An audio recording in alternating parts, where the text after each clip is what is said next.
quinta-feira, muita festa da torcida do Vasco no Maracanã. A torcida do Vasco, que era a maioria por aqui, não arreda o pé. Público superior a 100 mil pessoas, 64 mil torcedores no total. Hoje a maior parte vascaína. O Vasco foi o mandante e saiu com a vitória 2-1 com gol no apagar das luzes. Verratti, o artilheiro do Vasco na temporada, marcou. Tô aqui com Carlos Eduardo, o Mansur, com o Alex, e vamos começar a falar sobre esse segundo jogo da Copa do Brasil. Tivemos ontem a primeira partida lá entre Cruzeiro e Corinthians, no Mineirão, em Belo Horizonte. Estivemos lá, o Corinthians saiu na frente 1-0, e aqui no Maracanã, na primeira partida, no Clássico Carioca, deu Vasco. Um bom jogo de futebol, não, Mansur? Boa noite, bem-vindo ao Troca. Boa noite, Felipe. Boa noite, Alex. Boa noite a todo mundo que assiste ao Troca. O jogo foi absolutamente dramático, acima de tudo, né? Porque ele teve também caras muito diferentes ao longo do tempo. Parecia que o Fluminense tinha os caminhos até para ampliar a vantagem quando fez 1-0. O segundo tempo o Vasco muda muito taticamente, mas muda também muito em termos de atitude, de comportamento. É um time que teve, além de melhores táticas, foi um time numa rotação muito alta, e o jogo teve também os jogos de Copa tem muito isso, né? A questão da iniciativa de um jogador. A jogada do Ryan na origem do gol é absolutamente espetacular. Carregou o Vasco à frente no momento que o jogo parecia se encaminhar para 1-1, mais ou menos administrado de um lado e de outro, e aí surgiu o gol do Verratti, que se tornou o grande personagem do jogo. Acho que pela reação do Vasco não dá para dizer que o placar é injusto. O Fluminense começa melhor, o Vasco vai aos poucos equilibrando melhor no segundo tempo. Difícil dizer que esse resultado é injusto para o jogo, embora o Fluminense tenha feito um segundo tempo muito preocupante. 10 da noite, 9 minutos, imagens ao vivo do Maracanã. É o povo deixando o estádio nessa vitória do Vasco 2-1. Você vai vendo aí a movimentação nas rampas que dão acesso ao Maracanã. Agora o povo saindo aqui do Maraca, indo para casa.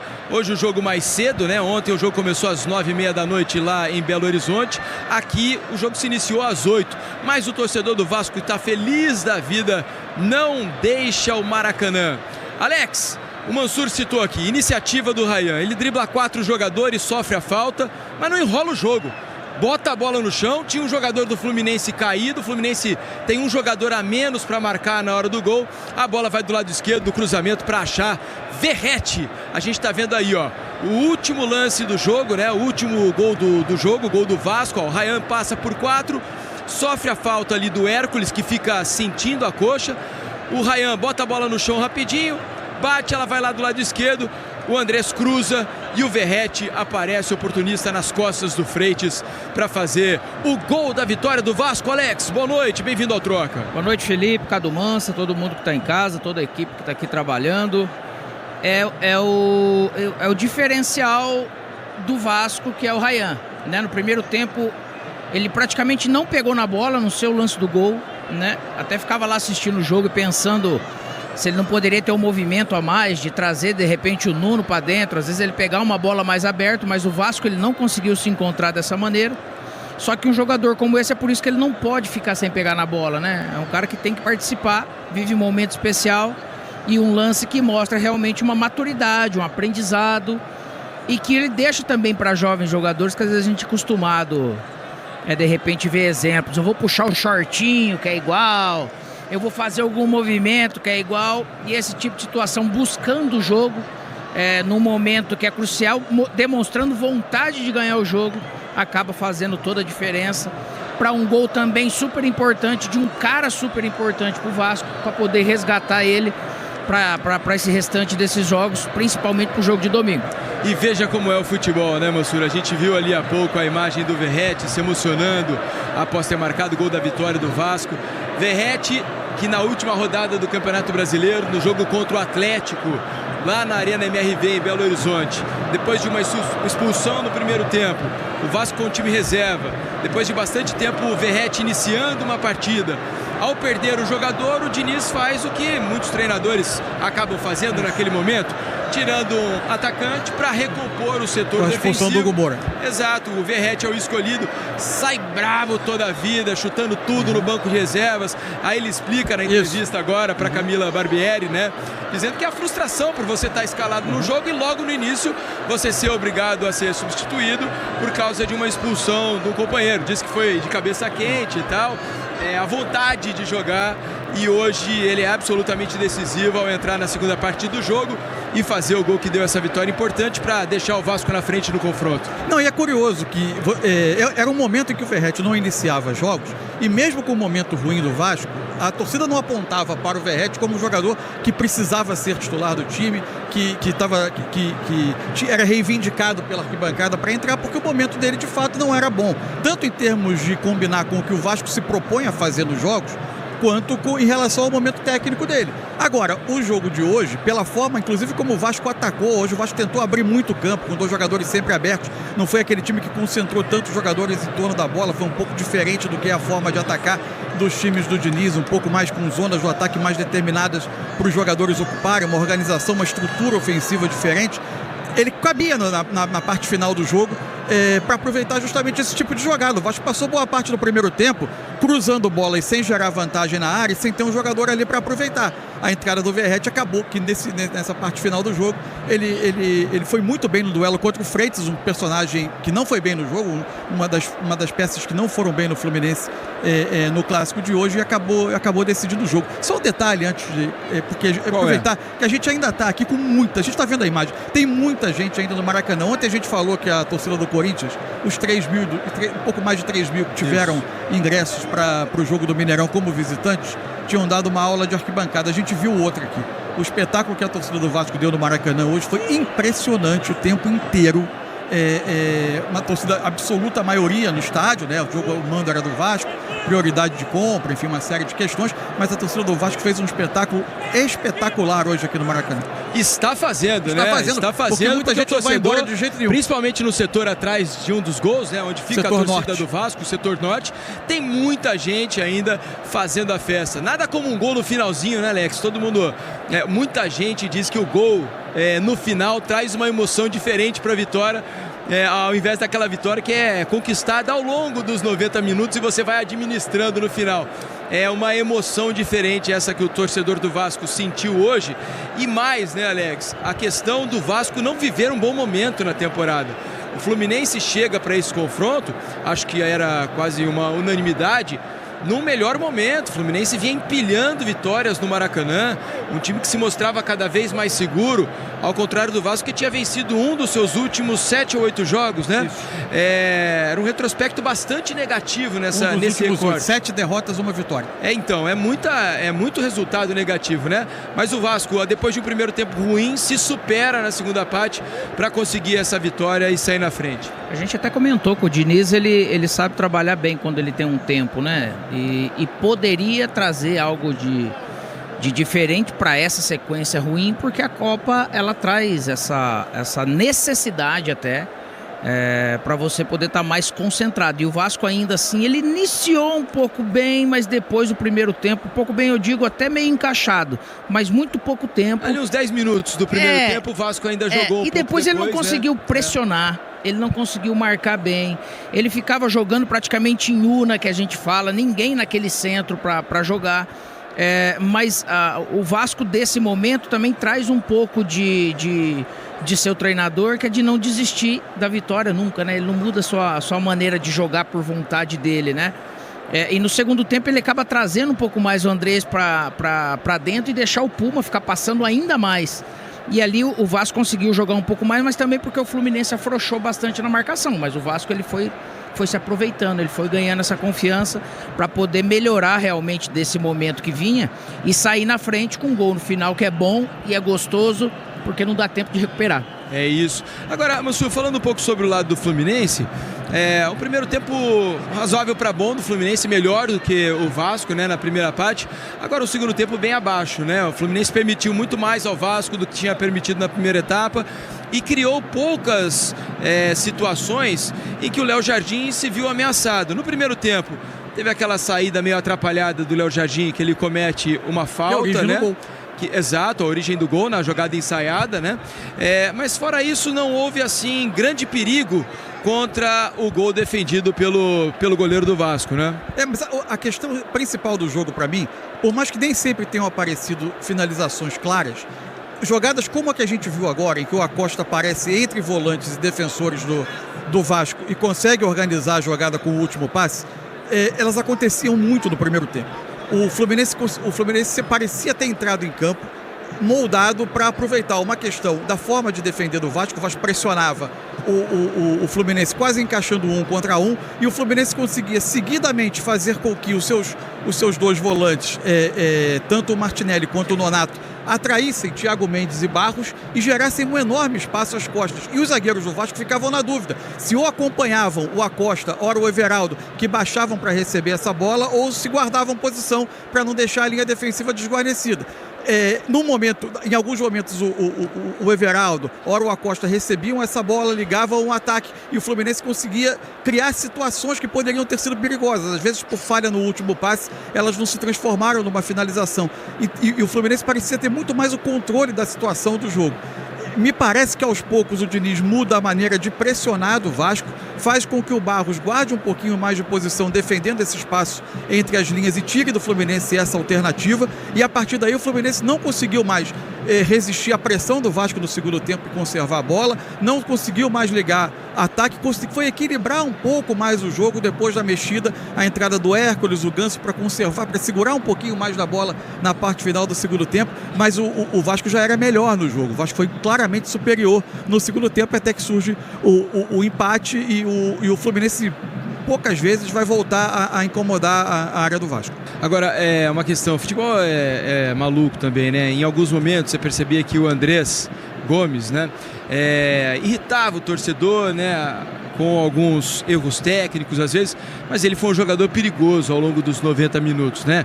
Com as jogadas individuais, com as arrancadas, muitas vezes partiu dele um lance individual. No primeiro tempo com um pouco mais de dificuldade, porque o Vasco praticamente jogava a bola para ele e ele tinha que se virar sozinho, mas ele conseguiu encontrar alternativas, e por meio dos pés dele o Vasco talvez tenha encontrado as principais chances no jogo, né? Você sabe que eu anoto tudo aqui, né, em termos de chances de gols e tudo mais, e revendo aqui as minhas anotações, foi o Vasco quem criou as melhores oportunidades. Se a gente for pensar nos 90 minutos, o Vasco teve as principais chances do jogo, né? Embora no primeiro tempo, como jogo em si, o Fluminense tenha ido melhor, né, Alex? E o Andrés, Rayan, esses caras que tem esse poder de arrasto, né, de drible, eles têm que realmente fazer diferença. Por isso, lógico, se eu tô num jogo que eu ficando aberto, tá chegando a bola em mim e eu tô conseguindo construir naquilo ali, eu vou ficar e vou manter isso. Se eu não tô conseguindo, eles têm que procurar outras movimentações. O jogo, ele é meio, igual eu falo, é meio mutacional, né, cara? Nem sempre aquilo que começa você vai seguir fazendo da mesma maneira, os mesmos movimentos, e não vai mudar nada. Mas o Vasco, ele teve sim esse perigo maior no ataque, porque o Fluminense saindo ganhando, vamos dizer, e não pode falar que ele deixou de fazer isso, porque no primeiro tempo ele seguiu, mas no segundo tempo ele ficou realmente um pouco mais lento, mais frouxo mesmo nessa marcação, e permitindo daí o Vasco, que tem essa característica, de repente deixar esses jogadores receberem um pouco mais de bola. Mas quando eu não marco quem está realmente com a bola, quem está comandando o jogo, esse portador da bola, ele vai acabando ganhando confiança, ele vai, em vez de dominar e passar mais rápido, ele pode ter um tempo a mais para pensar, e vai conseguindo deixar o driblador encontrar esse seu espaço. Mas o Vasco, eu acho que faz um jogo muito bom, porque não é fácil você se recuperar, e ao mesmo tempo fica um jogo interessantíssimo, o jogo da volta. O Canóbio fez falta hoje, Mansur, porque é um titular absoluto do time nesse momento da temporada. Ele vinha ajudando muito o Fluminense, não só, né, na característica dele de ajudar muito a marcar e tudo mais, mas ele também vinha no momento de fazer gols, de criar lances de ataque. Era o melhor momento do Canóbio, né? Ou é o melhor momento do Canóbio com a camisa do Fluminense. O Soteldo entrou, fez um primeiro tempo ok, né? Pouco acionado, e logo na segunda parte, no comecinho do segundo tempo, ele acabou de novo saindo, sentindo aparentemente uma lesão. Na verdade, eu acho que a mudança do jogo nem partiu muito por aí, não. Acho que tem um outro elemento que pode ter influenciado. O Fluminense jogou no domingo uma decisão em termos de futuro dele de classificação para a Copa Libertadores. Já conseguiu o resultado no Maracanã, e contra o Bahia, que colocou ele na fase de grupos de Libertadores, independentemente do desfecho da Copa do Brasil. O Vasco jogou com os reservas em Belo Horizonte, teve um resultado muito ruim, que sempre deixa marcas, mas fisicamente foi um time que, em tese, chegava aqui mais descansado, com um pouco mais de tempo de recuperação. Isso pode também ter sido, além de mudança tática, como a gente falou há pouco, pode ter sido também um elemento do segundo tempo. E aí, a partir desse momento de um Fluminense um pouco mais desgastado, os meias do Fluminense não conseguiam mais conservar um pouco da bola, sobreviver, passar pela pressão do Vasco, a pressão do Vasco que se tornou muito mais eficiente, até porque o Vasco mudou também a forma de pressionar para não expor mais a linha defensiva da forma como estava expondo. Então, acho que essas coisas todas juntas, quer dizer, a mudança tática do jogo, mas também o elemento físico, podem ter sido cruciais para essa mudança de cara do jogo. E vai mudando um pouco a sua cabeça, e você de repente acaba não ocupando o espaço para te dar a condição de manter a bola. Às vezes você rouba a bola, você recebe a bola, você olha, você já não tem ninguém nem na frente.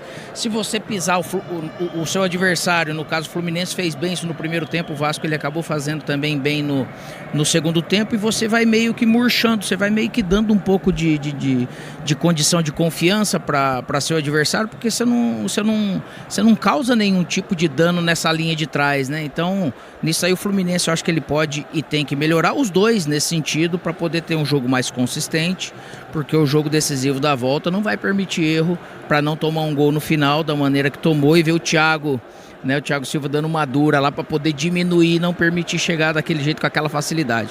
Agora, a gente falou isso ontem sobre o Corinthians, e hoje também deu para perceber no Vasco, né? O quanto um jogo de mata-mata, um jogo de caráter eliminatório, muda muitas vezes o comportamento do time, né? Hoje foi um Vasco, apesar de...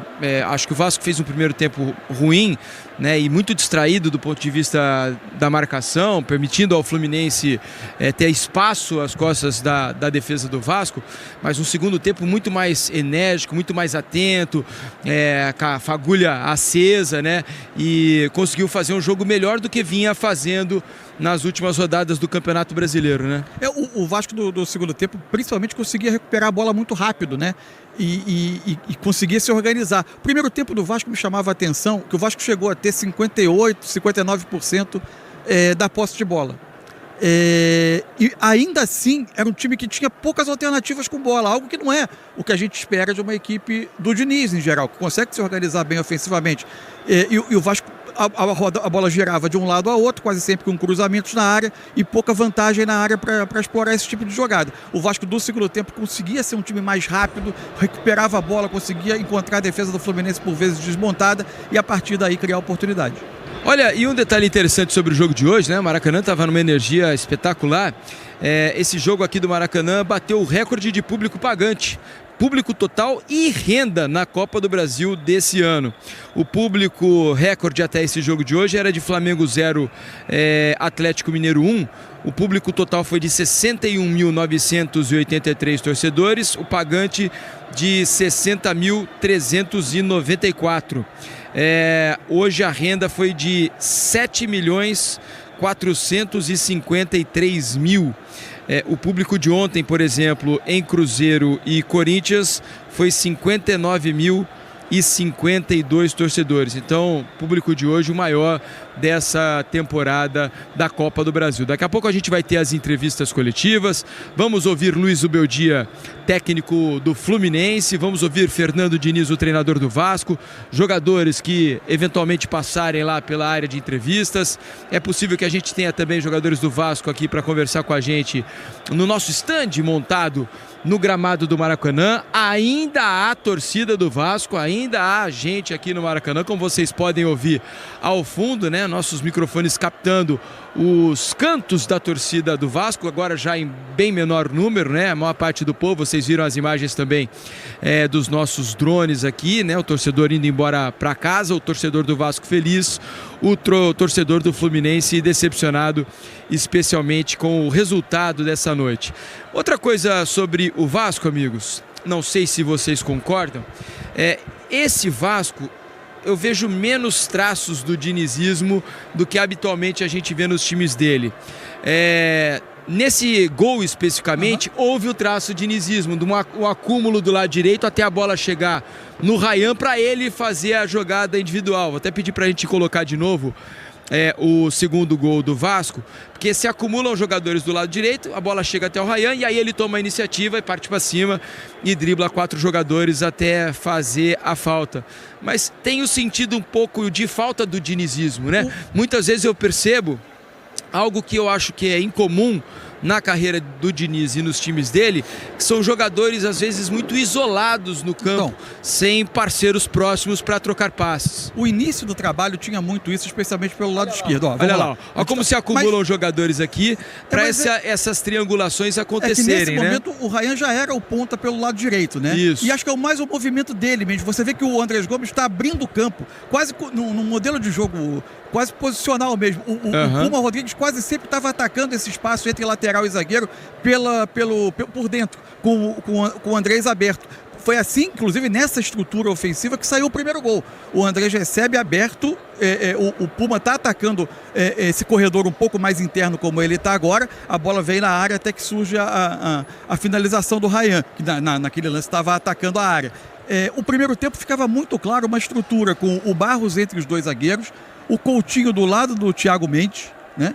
Os dois, e na frente, os laterais mais abertos, o Puma um pouco mais aberto pela esquerda e o Paulo Henrique pelo lado direito, com os 3 atacantes por dentro, Nuno, Ryan e Andrés. Era basicamente uma estrutura de 3-2-5 que a gente vê de muitos times mais convencionais no futebol de hoje, que os atacantes guardam posição na hora do ataque. O início do trabalho do Diniz tinha muito de você ver o Nuno juntando do mesmo lado do Ryan, por vezes com o Coutinho, com o lateral, com um dos volantes, tentando essas manobras. De uns tempos para cá, isso tem acontecido menos e hoje parecia um time muito determinado a abrir campo para espaçar a defesa do Fluminense e gerar espaço para infiltrar. Vamos